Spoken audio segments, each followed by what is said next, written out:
ओम नमः प्रभु शास्त्र गुरु श्री गुरु सगत जी इंद्राय नमः अक्षय प्रभावताई तो बना दिशान होती हुई हम सत्य की कर सामने ओम नमः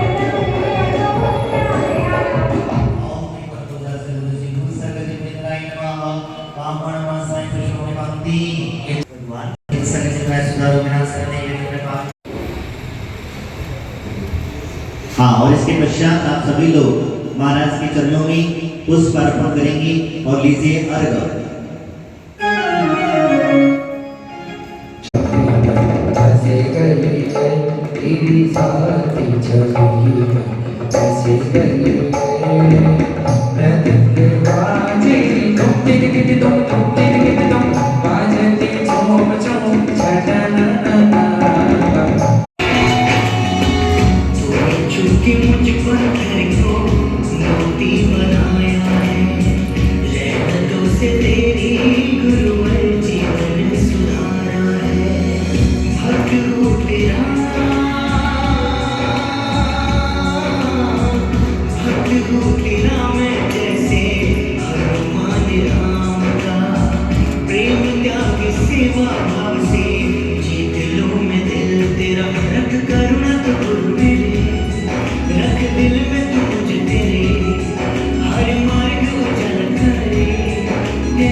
आपके बताए हुए मार्ग को कभी ना भूल पाएंगे, बताए हुए मार्ग को कभी ना भूल पाएंगे।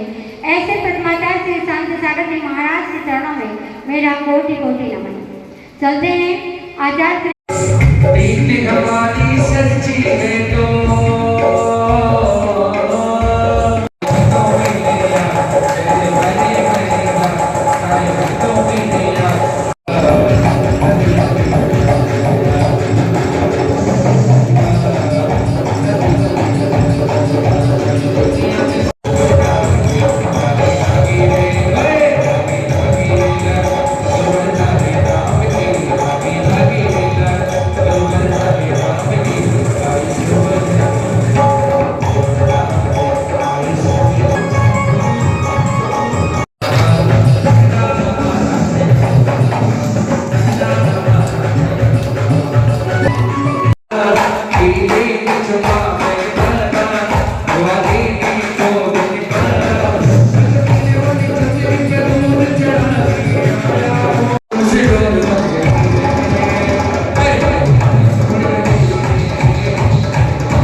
दुकान पे बैठे बैठे ही स्वाध्याय कर लिया करते थे।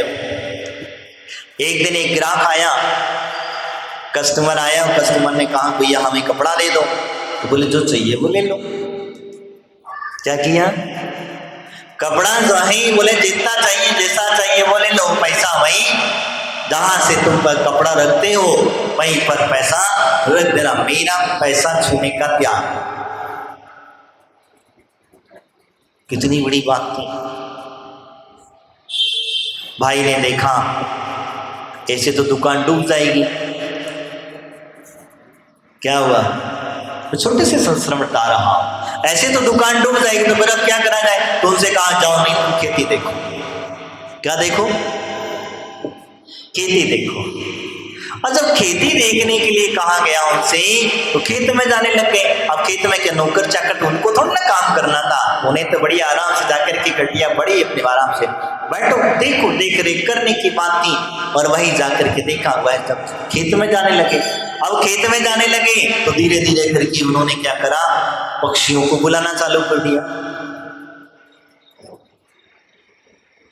पक्षियों को बुलाना चालू कर दिया, पक्षियों को बुलाना चालू किया। साथ में पानी भी रखो, खाओ भी और पियो भी, भरपेट दबा के खाओ और पानी पियो। और अपने अपने और धीरे धीरे करके उन्होंने से पहले झोपड़ी टाइप की बना करती थी, वो झोपड़ियां बना दी कि भैया कहीं तुम आकर के आराम करना है तो झोपड़ी में आराम भी कर लो। ऐसा देख करके जो बटाईदार था, जो खेती करता था, जो खेत में जो है, उसको बड़ी चिंता हो गई। उसने कहा, विचार किया कि महाराज भैया तुम कर रहे हो, कर क्या रहे हो? तो उन्होंने सोचा, विचार किया कि क्या क्या कर रहा हूं मैं? कुछ नहीं कर रहा हूं, मेरे भाग्य में जो है मुझे मिलेगा, नहीं होगा जो नहीं मिलेगा। मेरे परिवार के भाग्य में जितना लिखा है उतना ही मिलेगा। इन पक्षियों की जो हिस्सा है वो दे रहा हूं। क्या कर रहा हूं? इन पक्षियों का जो हिस्सा है मैं वो दे रहा हूं, ये मेरा काम है, बस वही कर रहा हूं। सारे गांव पक्षी जाकर के उसके खेत में से जवारी आदि जो हुआ करती थी तो वो सब खा कर करके मस्त पानी पी करके कुछ तो वहीं बैठे रहते थे, कुछ चले जाते थे, और अड़ोसी पड़ोसी भी भगा भगा करके उनके खेत में कर दिया करते थे। संयोग बसात देखिए, अंत में जब जवारी को काटा गया, काट करके सुखाया गया, निकाली गई, निकालते समय कितनी निकलना चाहिए? तुम्हारे हिसाब से तो उसमें कुछ भी नहीं निकलेगा। तुम्हारे हिसाब से तो उसमें कुछ भी नहीं निकलेगा। लेकिन एक बात और आपको बता दो कि वो हमेशा जो जवारी निकलती थी उससे डबल जवारी निकली। अनाज जो उनके खेत में निकलता था उससे डबल अनाज निकला। तो जब डबल अनाज कैसे निकला? जब अनाज पक्षी खा खा करके जा रहे हैं तब भी उसमें से अनाज निकला। तो यही कारण होता है, पुण्यवान जीव जहां पहुंच जाता है उसका पुण्य के प्रताप से धन धान्य आदि घर में आदि की व्यवस्था अपने आप बढ़ोतरी होते रहती। वो कितना भी बांटते। इसीलिए हम बार बार कहते हैं कि पुण्य करो। तुम पुण्य करोगे तुम्हारा पुण्य बढ़ेगा, और जब तुम्हारा पुण्य बढ़ेगा तो तुम कितना भी बांटते रहना, कंजूसी मत करना। आपके पास में भगवान ने दिया है, आपके पास आया है, वो आपका नहीं है ये समझ करके चलना। ये दान धर्म के लिए हमें भगवान की पुण्याई से प्राप्त हुआ है, भक्ति से प्राप्त हुआ है, तो मैं इसे दान धर्म में लगा दूंगा तो ये मेरे आगे चल करके काम आएगा। नहीं तो तुम अपने बच्चों कच्चों में लगाते रहोगे, ये तुम्हारे साथ में कुछ देने वाले, क्योंकि वो तुम्हारा है नहीं, इसीलिए तुम उसके खर्चा नहीं कर पाते, दान धर्म में लगा नहीं पाते हो, दान पूजा में लगा नहीं पाते हो, क्योंकि द्रव्य दान में उसी का लगता है जिसका पुण्य प्रबल हुआ करता है, बाकी के तो सब ऐसे ही चलता करता है। इसीलिए खास करके कहा। तो वह महाराज ने जो जीव था गृहस्थ जीवन में थे तब उन्होंने ये सब कुछ किया, और किया तो क्या किया, पक्षियों को खिलाया, सब कुछ किया। जाके अंत में एक और सुन लो उसके साथ में, जिस बटाईदार ने अनाज निकाला था थ्रेशर से निकाल करके ले करके, तो कहा घर पहुंचाना है। क्या करना है? घर पहुंचाना है। तो बंटवारा जब किया गया तो 4-4, 5-5 कट्टे जो भी होंगे अनाज निकला था, 5 कट्टे तुम्हारे, 5 कट्टे हमारे। अब उसमें क्या हुआ? तो वो बटाईदार की थोड़ी सी नीयत खराब हो गई। उन्होंने देख लिया कि इसने एक कट्टा पहले ही हटा लिया है, रख लिया। तो उसने कहा बेटा एक की जरूरत, एक और ले ले, एक से काम चल जाएगा, एक और ले ले। और घर पहुंचते पहुंचते आप विश्वास ना करोगे, घर पहुंचते पहुंचते बचा क्या, एक पुत्र। सब बांट दिया रास्ते में, रास्ते में उन्होंने सब बांट दिया। तो घर वालों ने कहा महाराज भैया तुम तो बोले कि ये भी बांट दोगे, बोले कि कैसे काम चलेगा, कैसे गृहस्थी की व्यवस्था चलेगी, कैसे चलेगा। तो उन्होंने इस तरीके से अपने गृहस्थ जीवन को चलाते हुए, स्वाध्याय आदि करते हुए, एक दिन उनके मन में वैराग्य के भाव जाग गए। कहते हैं जब उनके मन में वैराग्य के भाव जागे तो जागने के पश्चात उन्होंने अपने माता पिता से अपने भाव कहे कि हम दीक्षा लेना चाहते हैं। तो माता पिता कहते हैं रोते रोते, बेटा तेरा जन्म नहीं हुआ था उसी समय ही हमें पता चल चुका था कि तू दीक्षा लेकर के रहेगा, तेरा जन्म ही इसी के लिए हुआ है। तब माता पिता कहते हैं हमें एक वचन दो कि आज के बाद दीक्षा लेने की बात नहीं कहोगे, जब तक हम जीवित रहेंगे तब तक आप मुनि दीक्षा आदि को ग्रहण नहीं करोगे, क्योंकि हमें जितने बच्चे हैं, लड़कियां हैं, उनके भाई और भी थे, उनसे इन सब से किसी से प्रेम नहीं है, आपसे प्रेम है। और इस प्रेम की वशीभूत होकर के हम आपको छोड़ नहीं सकते हैं। फिर भले ही हमारी समाधि करा देना, अंत समय में हमारी समाधि हो जाए अच्छे से, इसके पश्चात तुम अपनी दीक्षा आदि को ग्रहण कर लेना। बड़ा पुत्र था उनका, आज्ञाधारी पुत्र था। आज्ञाधारी पुत्र होने की वजह से पुत्र ने पिता की आज्ञा को स्वीकार किया, माता की आज्ञा को स्वीकार किया। और कहते हैं उनको डेली स्वाध्याय सुनाना, किनको, माता पिता को डेली स्वाध्याय सुनाना। यहाँ इतने भी पुत्र बैठे होंगे, बच्चे बैठे होंगे, कभी जाकर के माता पिता के पास है बैठ जाकर के पूछा तुम्हारे हालचाल ठीक ठाक है? हाँ, कभी पूछा तुम्हारे हालचाल ठीक ठाक है? तुमने कभी जाकर के टीवी देखते बैठोगे तो क्या देखोगे? और आजकल तो टीवी का जमाना ही गया है, टीवी का जमाना गया, मोबाइल का जमाना आ गया है। माता पिता के पास बैठे हैं तो वो अपना मोबाइल लेके बैठ गया, वो अपना मोबाइल लेके बैठ गया, पिताजी इधर से बैठे हैं, माताजी उधर से बैठे हैं, बच्चे इधर से बैठे हैं, बहू उधर से बैठे, सब अपने अपने में मस्त बैठे हुए, किसी से कोई लेना देना नहीं है। बैठने को तो एक जगह बैठे थे, ऐसी स्थितियां हो गई हैं। तो कैसा नहीं, उनका काम दूसरा था, उनका काम तो दूसरा था। वो तो कहते जो आ जाता था उसे स्वाध्याय सुनाने बैठ जाते थे,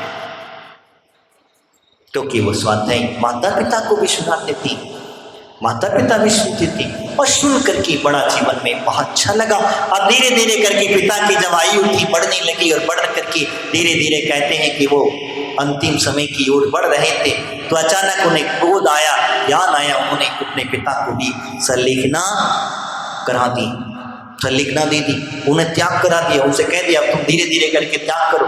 और कहते हैं अंत समय में भी इतने सुंदर अपने पिता की भी संलेखना कराई। तुम तो अपने पिता को अगर कुछ हो जाता है तो दवा खाने में ले जा करके छोड़ देते हो, कहीं ले जा करके डॉक्टर के पास ले जाते हो, और जी जाए और जी जाए और जी जाए, लेकिन उन्होंने नहीं, आयु है अब समाप्त होना ही होना है। तो अच्छा है कि धर्म ध्यान पूर्वक, त्याग पूर्वक समाधि मरण करा दिया। पिता की समाधि हुई, प्राण निकले, इधर माता ने अपना सिर मुड़ा करके सफेद साड़ी पहन करके बैठ गई। तुम 10वें में सिर मुड़ाते हो, मुड़ाते हो ना, वहां ने उन्होंने मुड़ा डाला। तीसरे दिन और स्वयं ने व्रत अंगीकार कर लिए गणेश के वश प्रकार से और सफेद साड़ी पहन करके बैठ गए। आज हमारी माताएं, विधवा माताएं, बड़ा कहने का शर्म आती, कभी लगता है, ऐसा लगता है आप बुजुर्ग हो चुके हैं, आपकी पोशाक ये नहीं है।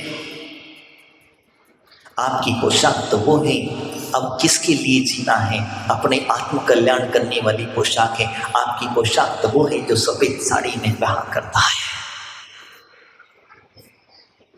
वो सफेद साड़ी हम लोग पहनने से डरते हैं, अभी भी डरते हैं। बुढ़ापा आ गया है, कमर में पैर लटक गए, जाने की तैयारी हो गई है, तभी हमारे शरीर पर हम सफेद साड़ी धारण करने से डरते हैं। क्यों भैया डर लगता है?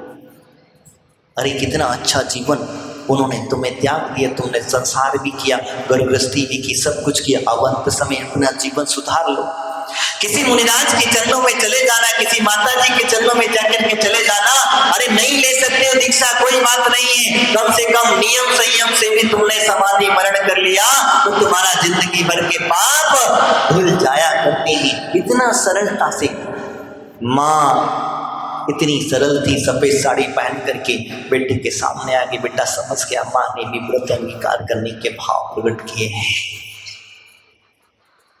और कहते माँ की भी समाधि करा दी। और माँ की समाधि कराते ही तुरंत 3-4 दिन 15 दिन मुश्किल से रहे होंगे वो घर में। भाई से कहा अब मुझे विदा दे, अब मुझे आज्ञा दे, अब मैं जाना चाहता हूँ। इसके बगल की गांव में, उसका गांव का नाम था उतरू, दुक्षुल्लक दीक्षा जहां हुई थी उसका नाम था उतरू। ग्राम में देवेंद्र कीर्ति नाम के भट्टारक मुनिराज विराजमान हैं। हम उनके पास क्षुल्लक दीक्षा लेना चाहते हैं, मतलब दीक्षा लेने के भाव हमरे प्रकट हुए और उनके भाई ने उन्हें ले जा करके मुनिराज के शरणों में छोड़ दिया और वहां पर उनकी क्षुल्लक दीक्षा हो गई। किनकी? शांति सागर जी महाराज की क्षुल्लक दीक्षा हो गई। उन्होंने देवेंद्र कीर्ति महाराज ने उनसे पूछा, मुनि व्रत पालन करना बड़ा कठिन है, कैसी चर्या पालन करोगे? गुरुदेव आप जो भी व्रत देंगे उन व्रतों में 1% भी दोषण नहीं लगाऊंगा। मेरे शरीर की प्राण छूट जाए तो छूट जाए, लेकिन व्रतों को मैं खंडित नहीं करूंगा। यही कारण था मैं आपको जो बताने जा रहा हूं। क्षुल्लक दीक्षा हुई और क्षुल्लक दीक्षा होने के पश्चात 2-3 दिन वो गुरु के पास रहे और गुरु के पास रहने के पश्चात वह उन्होंने गुरु से कह करके दूसरे गांव चले गए। क्या हुआ? दूसरे गांव चले गए और दूसरे गांव जाने के पश्चात में जो है उन्होंने अब मुनिराज क्षुल्लक को आहार कौन कराए? आहार कैसे हुए? 1 उपवास हो गया, 2 उपवास हो गया, 3 उपवास हो गए। और 3 उपवास होने के बाद में वहां गांव का जो सेठ था वो सेठ आया, दर्शन करने के लिए आया हुआ था मंदिर में। उसने देखा, उसे पता चला कि महाराज का 3रा उपवास है। बात क्या है? तो उधर क्या है, महाराष्ट्र कोल्हापुर साइड उपाधि परंपरा है, पंडित परंपरा है। मंदिर का सारा सब कुछ रखवाली करने वाला वही होता है, अभिषेक से लेकर के सारा द्रव्य लेने वाला वही होता है। वो जिधर चला जाता था, पहले वहां क्या होता था कि कमंडल में रुपया डलवाते थे और डलवा करके उसके बदले में जहां वो कहता था वहां मुनिराज हमारे आहार किया करते थे, उसके बदले में उसको पैसा देना पड़ता था। लेकिन शांति सागर जी महाराज कहें कि हम ऐसा शास्त्र के विरुद्ध कोई भी कार्य नहीं करेंगे। सेठ को पता चला, सेठ ने इस बात को ठीक, बोले क्यों बैठे हुए उपवास क्यों हैं? बोले इनको सीधा घर ले जा करके आहार नहीं कराया जाता है, मुनिराज का पड़घान किया जाता है, तब तो महाराज घर के अंदर प्रवेश करेंगे। क्या हुआ? नियम मिलेगा, विधि मिलेगी तो घर के अंदर प्रवेश करेंगे। तब उन्होंने कहा ठीक, बोले ऐसी कैसी बात है? उन्होंने सेठ ने कहता मेरे घर पे जाकर के चौके की व्यवस्था बनवाई जाए।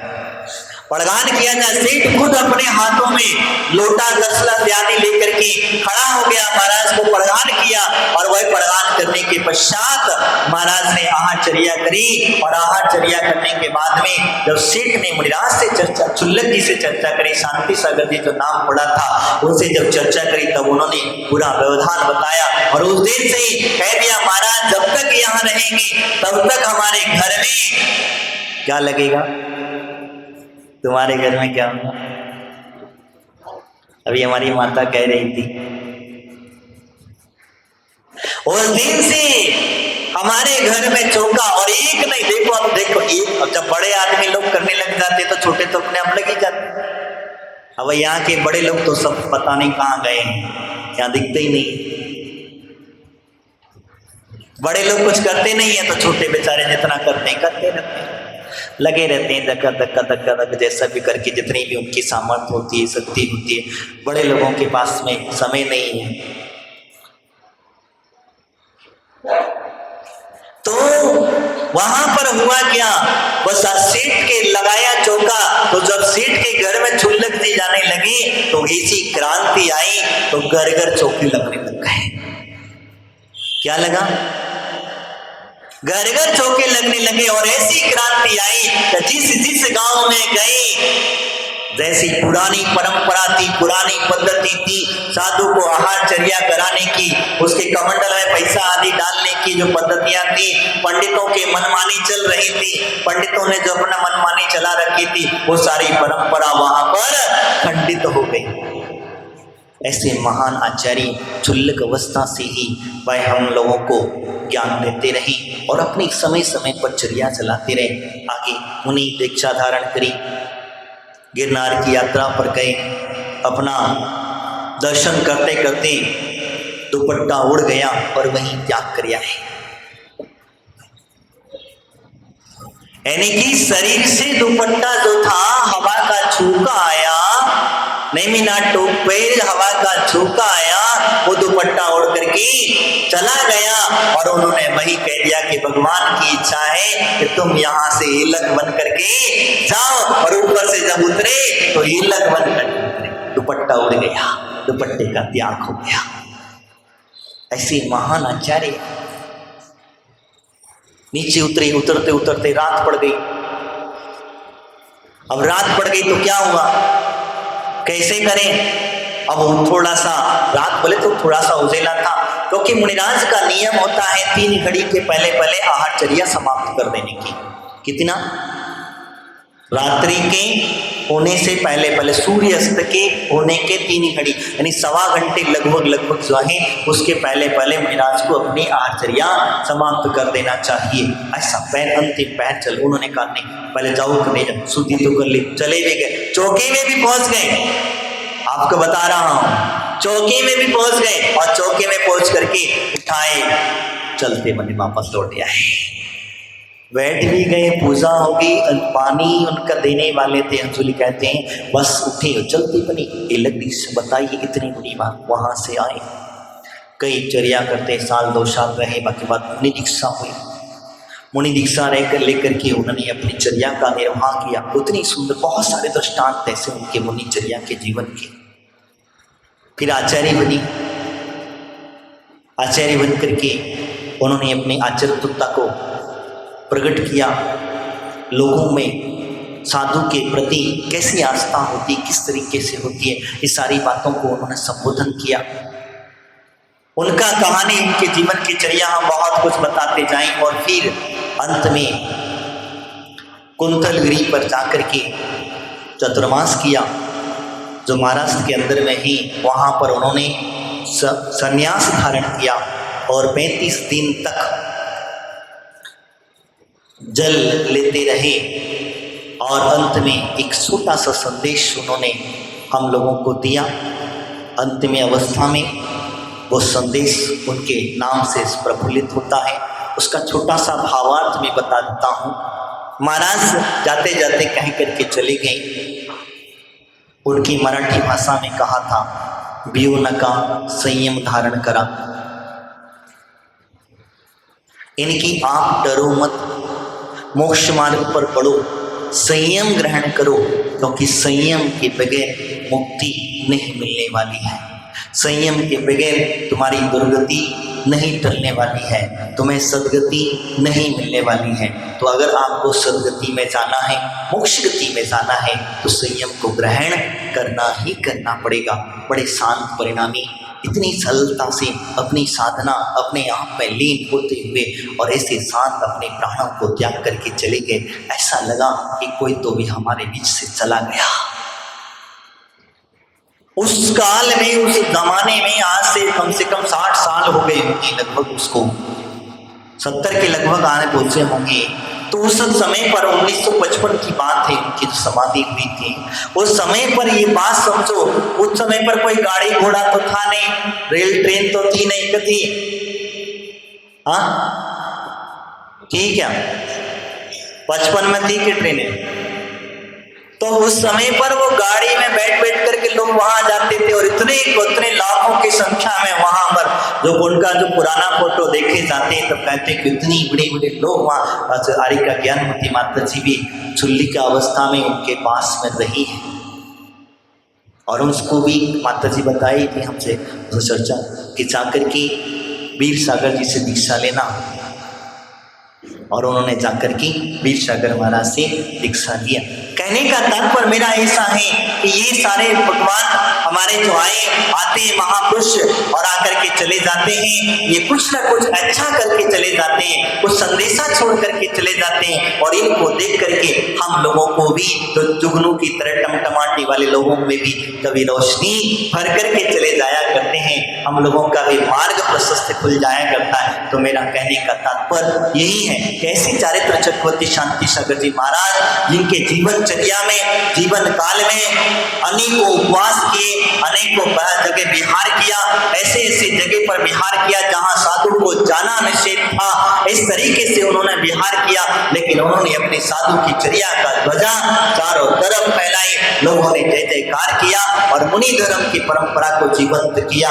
ऐसे जीवंत करने वाले महान आचार्य आज अगर वो ना होती, अगर उन्होंने निर्णय ना किया होता, हैदराबाद से दिल्ली तक जाने का भाव नहीं रखा होता, तो आज मुनिराजों का बिहार होता ही नहीं था। आज भी हम मुनिराजों के दर्शन करने के लिए तरसा करते थे। ये बात ध्यान रखना, ये मुनिराज आचार्य शांति सागर जी महाराज की देन है, आचार्य भगवान शांति सागर जी महाराज की देन है। वो दक्षिण से उत्तर आए और उत्तर से फिर दक्षिण में गए और अंत में अपने जीवन को सार्थकता करते हुए अंतिम साधना को प्राप्त हुए। यही वास्तविकता हमारी भावांजलि है। हमें जब कभी भी इनका पुण्यतिथि आती है, उस पुण्यतिथि के दिन याद रखना चाहिए। ना कुछ कर सकते कोई बात नहीं है, आप ज्यादा कुछ नहीं कर, लेकिन उनके फोटो के सामने एक दीप जरूर लगा देना, उनके फोटो के सामने पुष्पांजलि जरूर कर लेना, एक अर्घ जरूर चढ़ा देना, और नहीं अगर समय है तो पूजा जरूर कर लेना, क्योंकि इनके गुणानुवाद करने से हमारे गुणों में वृद्धि होती है। ध्यान रखना मैं जो कहने जा रहा हूं, इनके गुणानुवाद करने से, इनके गुणगान गाने से अपने गुणों में वृद्धि होती है, और आपको अपने गुणों में वृद्धि करना है तो इनकी भक्ति पूजा अर्चना अवश्य करते रहना। नहीं करना है तो तुम जानो तुम्हारे काम जाने, जैसी गति वैसी मति। बोले महावीर भगवान की, आचार्य बोले सिंपल सागर जी महाराज की, चारित्र चक्रवर्ती प्रथमा शांति सागर जी महाराज की। परम पूज्य